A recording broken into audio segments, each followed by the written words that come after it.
Epic does not even begin to describe the ending of Stranger Things Season 4. Over episodes 8 and 9, we have been taken on a 4-hour journey featuring a battle of epic proportions.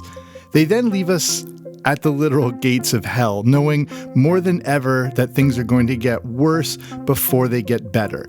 In this final recap of Stranger Things Season 4, we will break down episodes 8 and 9, look at all the themes, references, observations, and then wrap up the entire 4th season. So strap in, we've got a lot to cover.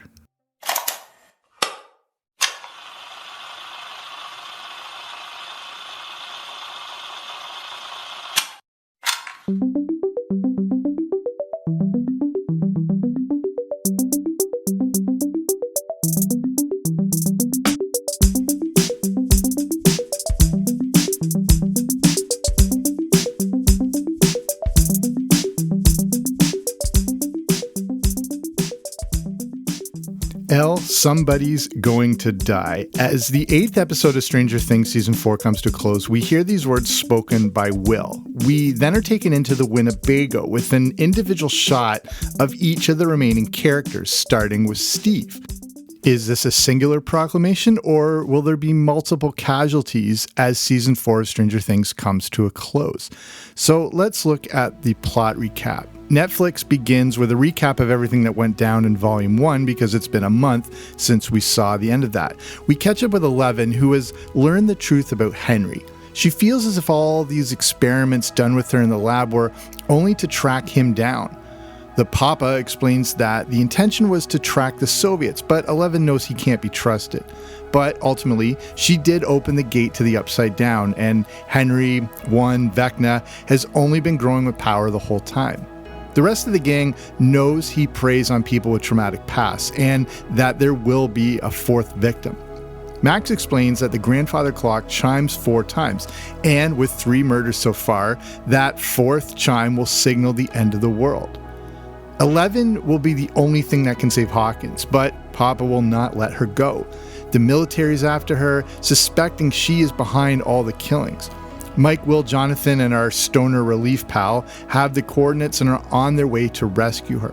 Back in Russia, Murray, Joyce, and Hopper have escaped from the Soviet prison with some hostages in tow.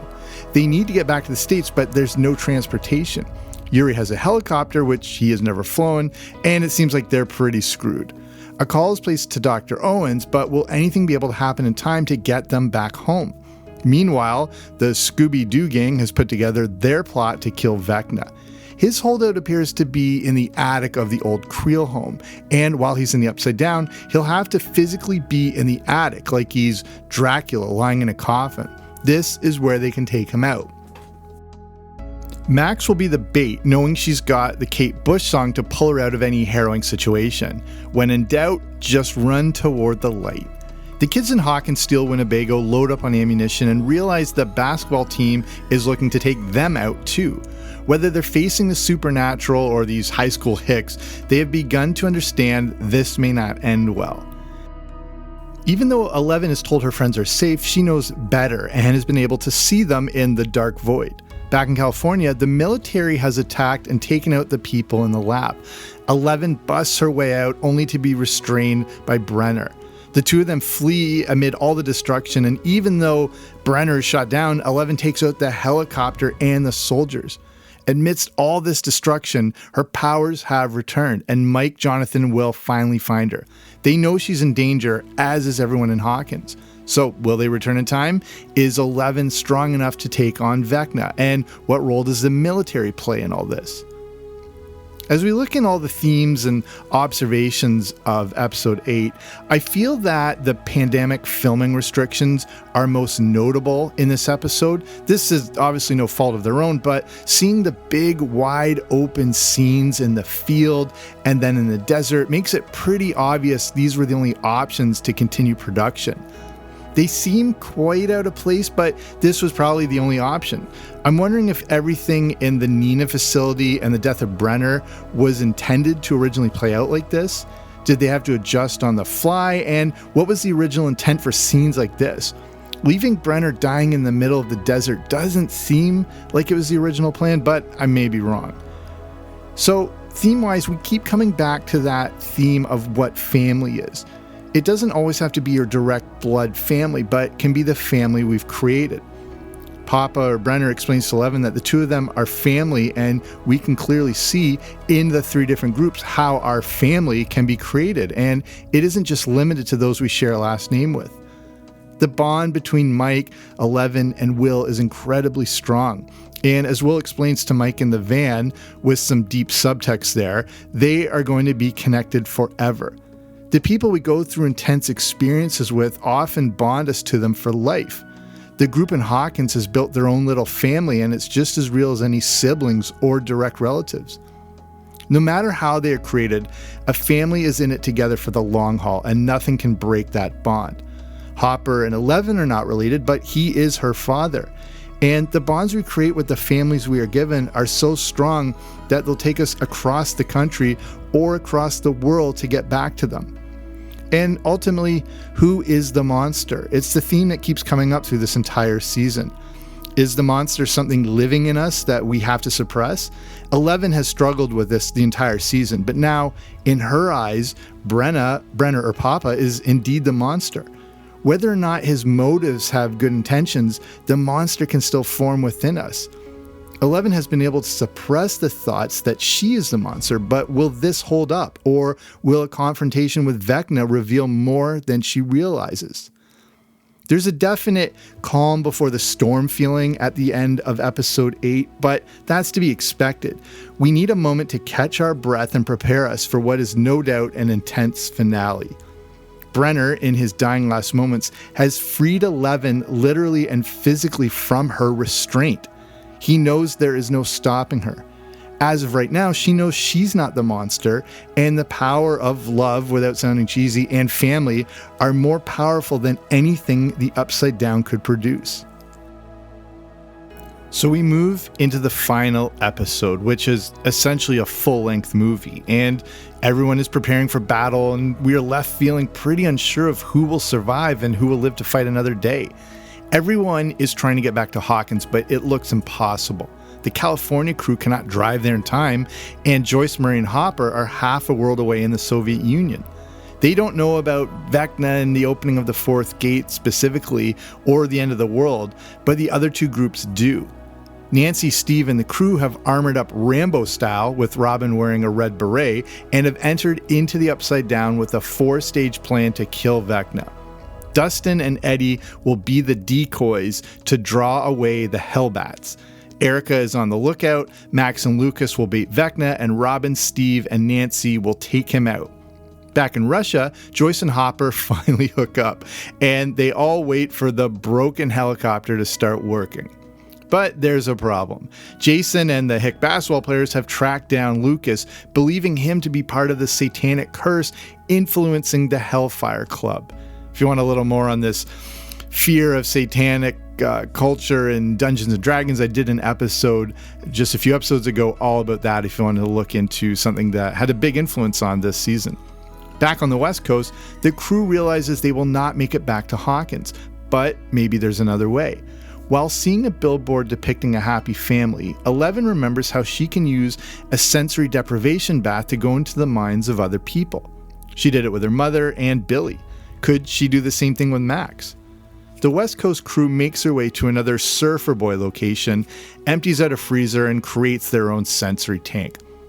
The Soviet crew has contacted the US and knows things are about to go to hell there. Instead of escaping Russia, they go back to the prison knowing there's a gate there with Demogorgons. We are reminded about the hive mind and how one area can have an effect on all parts of the hive. Maybe by taking out the Demogorgons there, they can weaken Vecna and give the kids a fighting chance. In the Creel Mansion, Max is warding off Vecna by continuing to play the song of the summer of 2022, Running Up That Hill by Kate Bush. When she turns it off, it's time for phase 2. 11 has now found Max in her subconscious, but Vecna hasn't appeared. Max goes even deeper into her trauma. She admits that she had wished at some point Billy had died more than what she had previously disclosed. The way she's been presenting it is she wished it had been her. But we know he made her life hell, and she's opening up for the first time ever. Her noble admission wasn't as noble as she made it out to be. This is the real trauma in her. But Vecna has emerged, and he's been impersonating Lucas. The whole thing is actually happening in the upside-down Vecna connection. In real life, Lucas sees Max in that trance now. But then that D-bag Jason shows up, threatening to ruin everything. 11 has gone into Max's memory and sees her as a kid skateboarding somewhere in California. They are then transported to one of Max's and 11's happiest memories, the snowball from season 2. Key songs such as Every Breath You Take by The Police and Dream a Little Dream of Me by Ella Fitzgerald and Louis Armstrong play while Max is alone in the ball. Then Vecna finally appears. To help Steve, Nancy, and Robin get a clear run into the Upside Down to the Creel House, we get one of the most epic scenes you will ever see when Eddie shreds on guitar to Master of Puppets by Metallica. This is going to draw the Hellbats away from them, and more on this in the observation part of this episode. Eddie continues to draw them away, but instead of running, he stands his ground. He will no longer be a coward, but a hero, and face these Hellbats head on. Steve, Nancy, and Robin have been attacked by Vecna and are being strangled by his tentacles. At the snowball, 11 has burst through and taken out Henry, Vecna, whatever you want to call him at this point. But Vecna blames 11 and not Brenner for creating him. He gets the upper hand and raises Max, ready to kill her. In a flashback, we realize that Vecna created the Mind Flayer. He wasn't just a foot soldier, but had been in control this whole time. What Will was feeling back in season 1 and 2 was really Vecna. 11 is struggling in battle, and the crew in California can do nothing but watch her thrash around in the makeshift tank. To infiltrate her mind, Mike uses his feelings instead of music to reach 11. Now all three groups are fighting in tandem to take out Vecna in one way or another. In an astonishing scene that marries together running up that hill with the Stranger Things theme song, Hopper destroys the Demogorgon while Nancy, Robin, and Steve pepper Vecna with Molotov cocktails. Vecna is defeated, but it comes at a cost. Eddie has died a hero, and Max also appears to be dead. But 11 has used some deep power to prevent this, but she's still in terrible shape and was dead for over a minute. Now she's in a coma with a hint of what might be one of the plot lines in season 5, but more on that in the observations. But since Max was technically killed, it was the fourth death and chime of the clock. So it opened up the gates of hell, or the Upside Down, right into Hawkins. This is explained as a massive earthquake to the public, but we obviously know better. The season finishes with some bonding again between Nancy and Jonathan, and everyone is reunited, including Hopper and 11. I had completely forgotten that 11 still thought he was dead. As we see ashes sort of snow their way down on Hawkins, the hairs on the back of Will's neck stand up. He feels the Mind Flayer. But this time, he won't be the only one who sees it, because it's really happening. And we now know what and who the Mind Flayer really is. So let's dive into the observations in episode 9. And again, there's a lot to cover in what is essentially a 2.5-hour feature film. The first thing to look at is the ending. We are left, of course, on a very ominous note, but that's to be expected in the penultimate season. Everything has to go to literal hell if we're going to come back from it. The season ends in a perfect mirror to The Empire Strikes Back. Empire is a movie that also ends on a real note of unsurety, and this was always the intent. It's like a 3-act play where the second act is often when things go to hell, and that's often the best act of a play.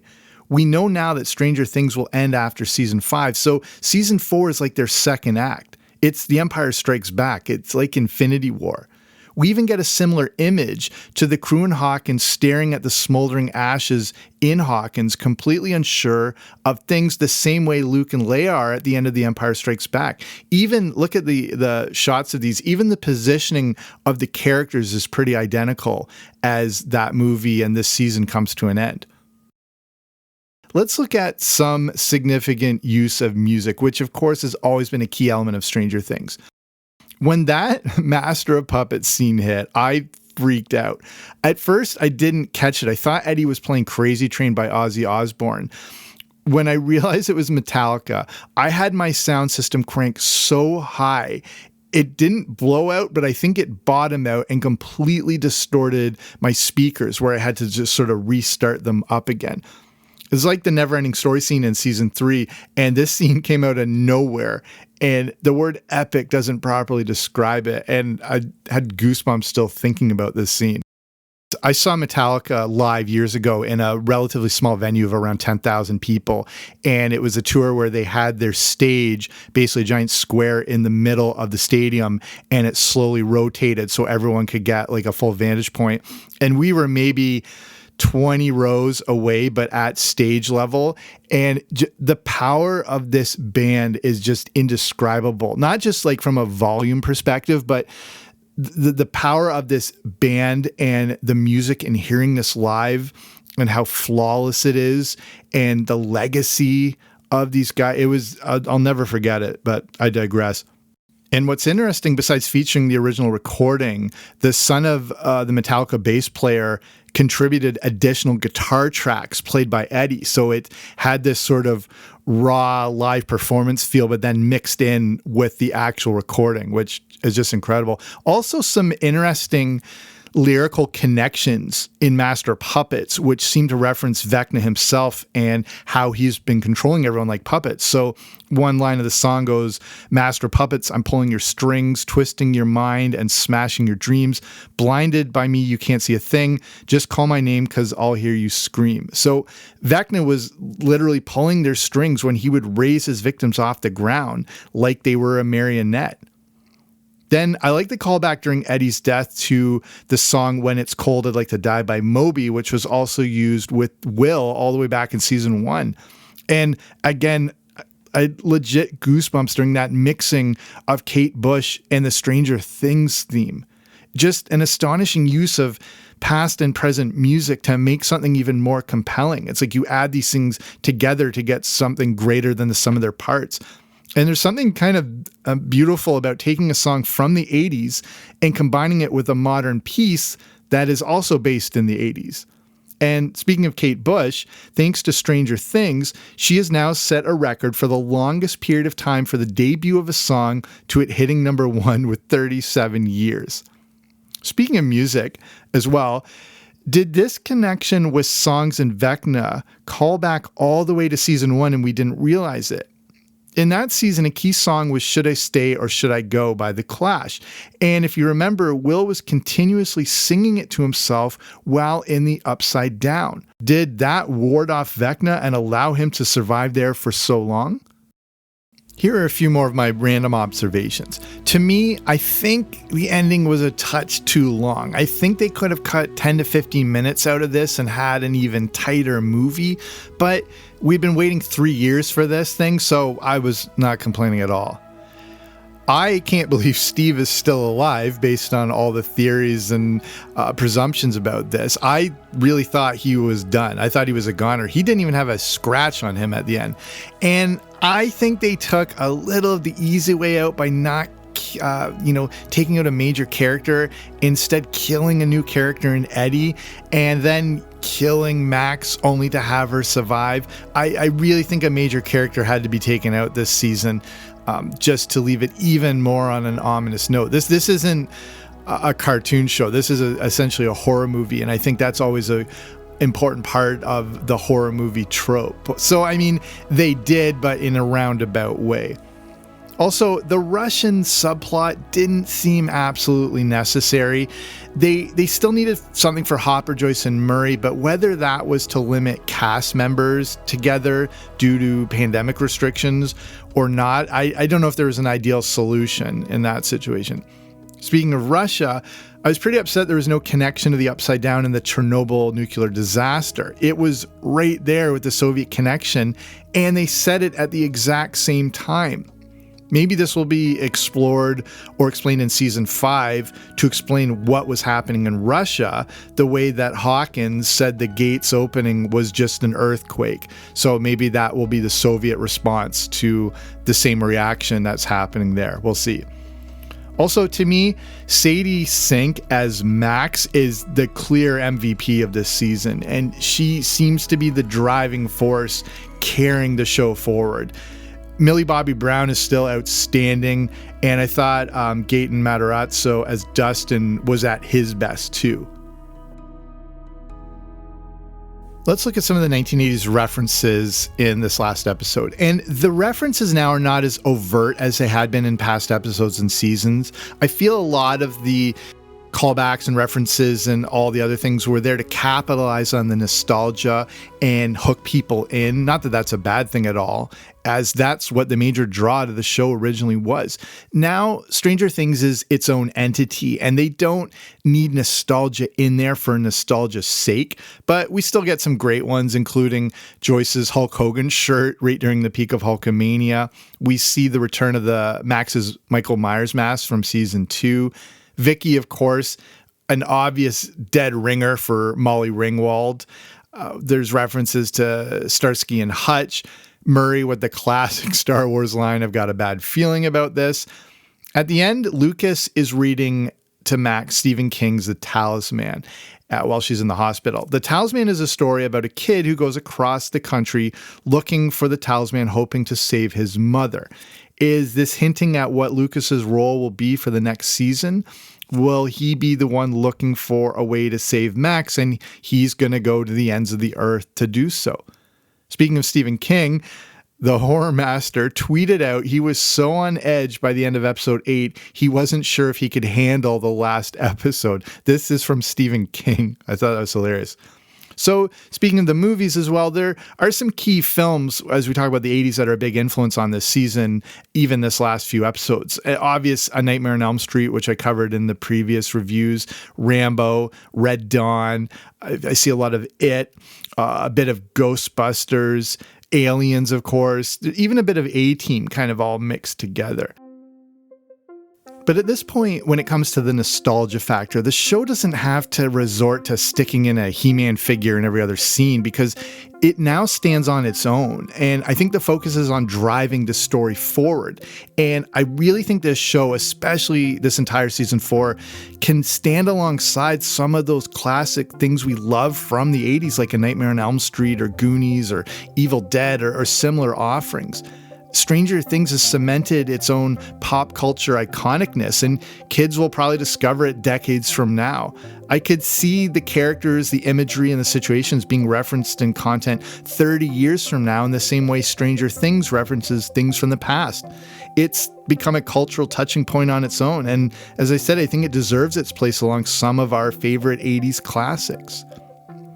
And as we look at the themes in this last episode, point, I think we've, into the standard love always wins territory, but love hasn't completely won yet. It was love that set Eleven free in her training, and it was the love of Mike that helped pull her back to reality. But at this point, is that love strong enough to fully save Max? One core theme throughout this season, of course, is about the monster and the hero. Do we all have this monster in us, and can it be overcome? Max definitely does. The monster in her is her true feelings towards Billy. She put on that noble front saying she wished she could have taken his place as reflected in running up that hill, but this is only to suppress how she was really feeling. If Vecna represents our greatest fears, did she let the monster win? Are we not the heroes we think we are? On the flip side of that is Eddie. He is perceived as a monster by the whole town, when in fact he is a genuine hero. Sacrifices himself for a town that hated him, and no one got to see this sacrifice. But the true hero doesn't perform their acts for the glory, they do them because it's right and just. I feel how this theme keeps coming back and has been a part of the show since season 1 in the lyrics for the song We Could Be Heroes Just for One Day. For too long, Eddie had run away from things instead of taking them head on. Now, when given the opportunity, he turns around to face the Hellbats. Like Vecna, those Hellbats can represent our fears. They continually come at us and they are relentless, but our fears don't have to control us. They don't need to be our master. Eddie didn't have to come crawling fast. He didn't have to obey his master. He had the power to crush the monster within him and let that superhero come out, even if it's just for one day. Max, of course, is dealing with the opposite of this, and many of the characters have been in conflict with themselves throughout season 4. Eleven has obviously struggled with this hero monster issue. Lucas has struggled with the type of life he thought he wanted. Nancy has struggled with where her feelings really lie, and Joyce and Hopper have been conflicted in how they truly feel about one another. All of us are facing an internal battle of some sort, and it's hard to understand our true selves. Is it the version of us we present to the world, or is that just a cover-up of how we really feel? We also don't know the battle that everyone is facing and how showing empathy to one another goes a long way. Eddie, he was presenting himself as this tough metalhead, and he was seen as a monster by all of those around him. Little did we know how he struggled with his own fears and insecurities. His whole life, he chose to run away from those fears and never face anything head on. Had other people known this, they may have shown him more consideration instead of treating him like the monster he clearly wasn't. Dustin was the only one who saw his true self. He just had to be accepting and not dismissive. And ultimately, sometimes the hero is the person we least suspect. So let's try to recap this whole entire season. As of the time of this recording, Stranger Things Season 4 appears to be the most streamed show ever. Viewers have watched over 12 billion minutes of this show. A lot of that may be because of how long this season was, especially the last episode, but I don't think that's totally relevant. Stranger Things is the absolute backbone of Netflix itself and has set a record for most streaming viewers in a week. Netflix even crashed for a while when everyone rushed to watch the final 2 episodes. I don't know if you had to experience that or not. And if you wondered why this season was split into 2 parts, this may have to do with the financial predicament Netflix has found itself in. There's no secret that the streaming giant has been suffering. Subscriptions were down, profits were down, and hundreds of people were laid off. Since Stranger Things is their bread and butter, they took a strategic approach to the release of Season 4. I personally, and I've mentioned a lot in here, hate the binge model of viewing. I prefer a weekly release as I believe it builds more of a collective viewing experience and audience and a community. So that was maybe a minor part of the reason, but the main reason appears to be financial. By splitting the last 2 episodes a month after Volume 1, Season 4 has now covered 2 financial quarters.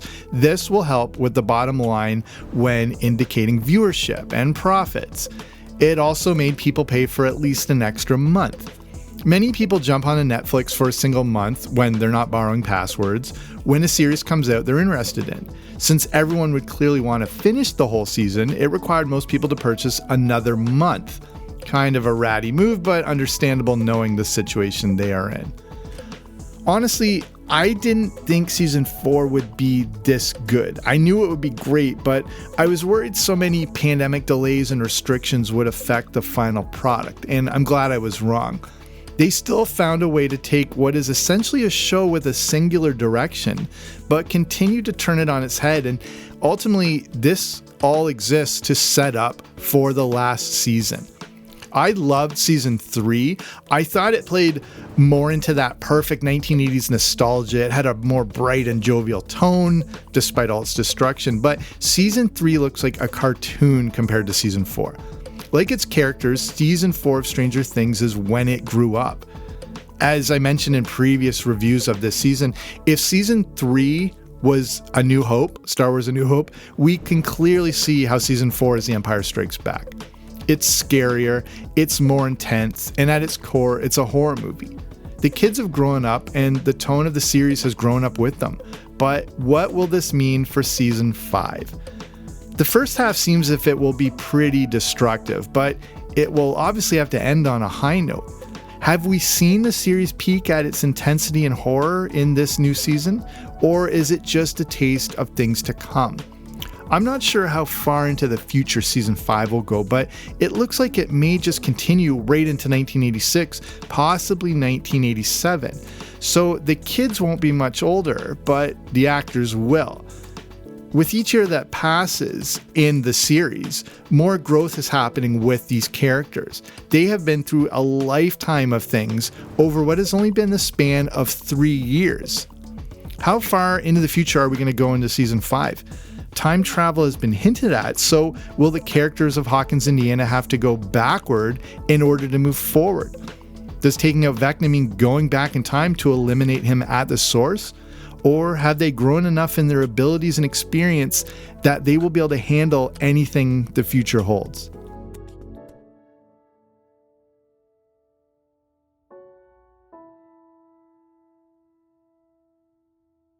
So we'll finish it up here. What did you think of season 4? Do you think it lived up to the hype? I think it definitely did, and I think it was absolutely worth the wait. So as we finish here, I want to give a shout out to the patron of the week. That's from over at patreon.com, which is a way to support the show. And this week it's Anthony G. So normally we do like a bio profile on some of the patron of the week's favorite things, but we got a different situation here because Anthony is actually an author and he's got a book coming out that takes place in the 80s, draws, heavily on all the pop culture of the decade for inspiration. It's called Tommy and the Order of Cosmic Champions. It's going to come out in the fall, and I can't wait to check this whole thing out, and maybe we can cover it some more when it comes out. You can already pre-order hardcover copies of it at like Amazon, Target, Walmart, Books A Million, Barnes & Noble. There's a website already called orderofcosmicchampions.com. If you're listening to this on whatever app in the show notes, I'll put a link to take you right there. And it's interesting because a little of the inspiration of this thing comes from, this might be a deep callback and something I'd completely forgotten about, but you may remember there was this Create a Character contest held by Mattel in 1985 for the Masters of the Universe toy line. And there's a whole crazy deep story about the real life winner of this whole thing. And this is going to influence quite a bit of this book. So again, check it out, orderofcosmicchampions.com. You can look if you do a Google search, but again, I'll include a link to that. So that's Anthony. So thank you for being here on Patreon. And if you're in a position to do so, you can consider supporting this show. And there's, for as little as a few bucks a month, you get different rewards and different audio rewards. I've got the Everything 80s Movie Review podcast over there. If you want to learn more, if you're interested, you can just go to patreon.com/80. So that's patreon.com/80s. Okay, that's it for me. Thank you for listening. I'll be back soon with a new episode. Don't you dare miss it.